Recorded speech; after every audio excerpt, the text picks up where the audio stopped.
like you have to be in a really off the wall build to feel you need this thing. And I still never am going to be excited to spend this for my 4th level. If you got a very specific vision in mind on your barbarian, on your paladin, on your monk, on your bard, maybe this is something you need. But I think most of the time you should never ever take this.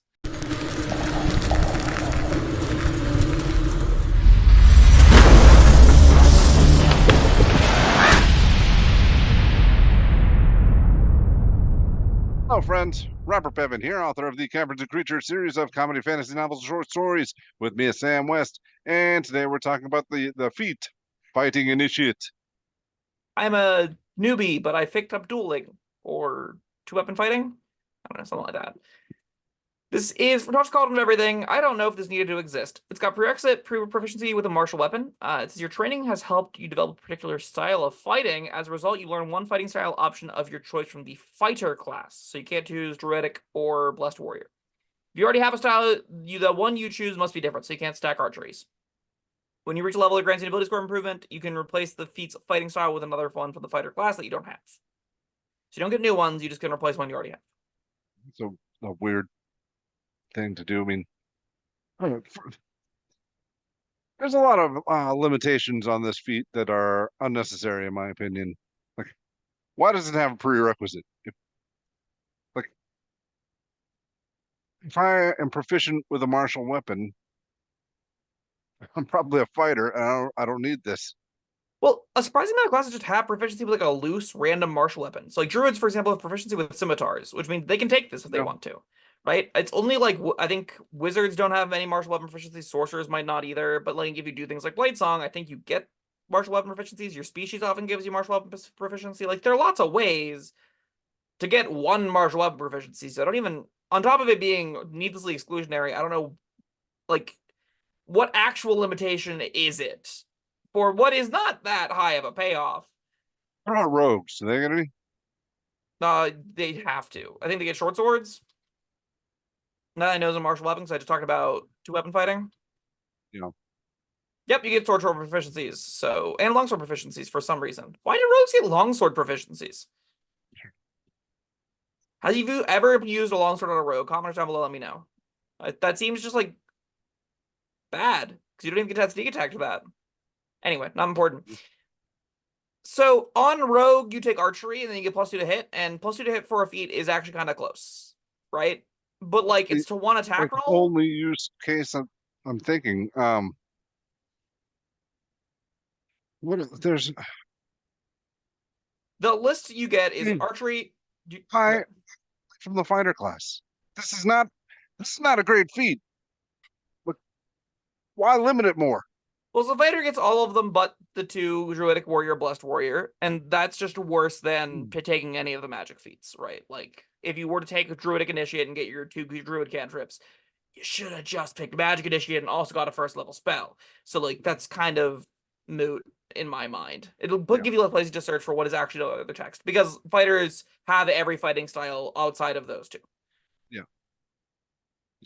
Why the limitation is what I'm saying. That's just Yeah, make the feat longer. The feat could be like 6 words. You get a new fighting style. That could yeah. be the feat. Just pick a fighting style. Instead, they made it needlessly verbose for what is trash, right? Like I don't know how long we're going to talk about this before we just end on this is never ever worth it, ever. You've already said the only consideration I'm giving, and like if I'm a rogue and I want to really lean into archery or my bow, then yeah, I'll take archery. That's What fun. if what if you look at this like as one of the background feats, right? You put it next to skill and you say you get to start with this in games that are starting with feats. Like, is this a good starter feat? I think maybe that's a little bit more interesting because you can take it on Barbarian and Paladin and get thrown weapon fighting or 2-weapon fighting in that way. So you can do Sure. some neat Yeah. different builds that aren't. It just the builds can be fun and interesting. They're not worth investing this level into for the like 2-weapon fighting the fighting style. It's not going to be worth it at level 4 compared to your other options that you have available to you, right? So you really need to get this cheaper than your 4th level feat. So I think we have to kind of consider this as a background feat, which aren't even like well documented as a thing that people are currently able to do. Anyway, you were going through the Just fighting like, styles. You said the one you would think of is archery. That's the first one you reach for. Are there any others here? Any other fighting styles? You're like, this not, is worth it. not that I'm gonna choose over feet. Yeah. Like, and archery is kind of a stretch. That's like if I'm specifically looking to build the most accurate archer there ever was. Yeah, and you also have to not want a one level Divin fighter, right? Because this is Yeah, accessible there and comes with second wind at least, and then 2 levels give you action surge, and a lot of classes do one action surge. So like the 2 level Divin fighter is doable. And I do think you'll get more for that package than you will with wasting a feat here. I think you would rather have an ability score improvement, honestly, over this most of the time. Like if you look at defense, if you have light armor, you are better off, especially in the early tiers, getting +1 to your dexterity, because that'll give you +1 AC and more. Protection and interception are not fighting styles that regularly work that well, even though they're neat. Superior technique is pretty terrible. Throwing weapon fighting is cool, but the build is flimsy already. If you have your heart set on playing like a thrown weapon monk, no, that one doesn't. wizard. Maybe like you have to be in a really off the wall build to feel you need this thing. And I still never am going to be excited to spend this for my 4th level. If you got a very specific vision in mind on your barbarian, on your paladin, on your monk, on your bard, maybe this is something you need. But I think most of the time you should never ever take this. Two weapon fighting. 2-weapon fighting is again, if I'm getting it at level 1, it's a lot more interesting. Because then I can do Hmm. it on things like Barbarian. But if I can't get it at level 1, I'm getting it at level 4. I'm about to get extra attack, and I could invest my feat into like a good feat that gives me utility and power and strength. Like just up my strength modifier is gonna be better than taking 2-weapon fighting, I think. So it adds to your hits, all 3 of the attack rolls you're making the level after, and adds your damage to 2 of them. Whereas this only adds your damage to 1 of them. So like I don't really want this over a +1 strength. Forgot what unarmed fighting does. I'm looking it up right now. Oh, don't So, bother. It is a D6 bludgeoning damage on fist. That's it. It's worthless. that's it. That's it. Nothing to do with grappling or anything. You can do a D4 damage if you're grappling creatures, but that sure isn't text. No. Unarmed fighting Well, is one of the worst written features that has ever been printed. It's awful. I don't know. I don't even think my archery craving rogue is enough to get this above a 1 for me. I agree. I think this is getting a 1. Do better, fighting Here's initiate. here's a Yes. question. Why do all of the spell ones that give you a 2nd level spell slot and a 1st level spell slot come with an ability score boom, but this one doesn't? Yeah, that's another thing. Why doesn't this get a +1 strength dex? I don't know. This Who designed this? I'm all right. confused. I'm still bothered by, all right, so I've learned today that a lot more classes than I thought have proficiency with a martial weapon. But I still do not like that prerequisite. That's like, you think about these other ones, the artificer or the other Eldritch initiate. Initiate. Right. Well, Eldritch Initiate does require that you have Spellcasting. like spell casting.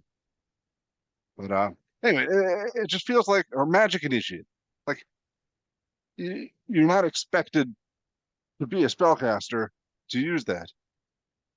This they already want you to be a fighting person to become a marginally better fighting person, It really does which I feel like guess it kind of makes sense, but it's it doesn't fit the doesn't. word initiate, right? Initiate is supposed to be an introductory to Yeah, a thing. If you're already proficient with a tactical weapon, you're not an initiate anymore.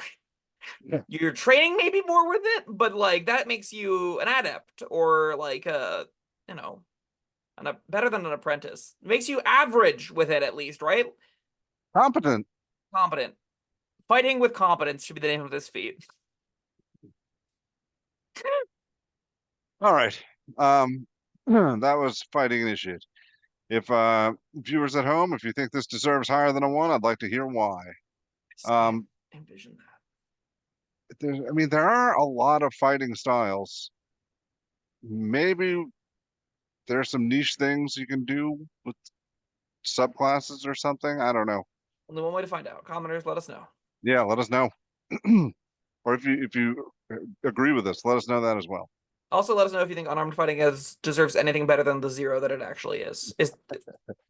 Oh, I can't believe they printed that. Well, that was Fighting Initiative. Thank you, Sam. Thank you for everyone watching at home, and like, subscribe. We'll see you next time. Goodbye.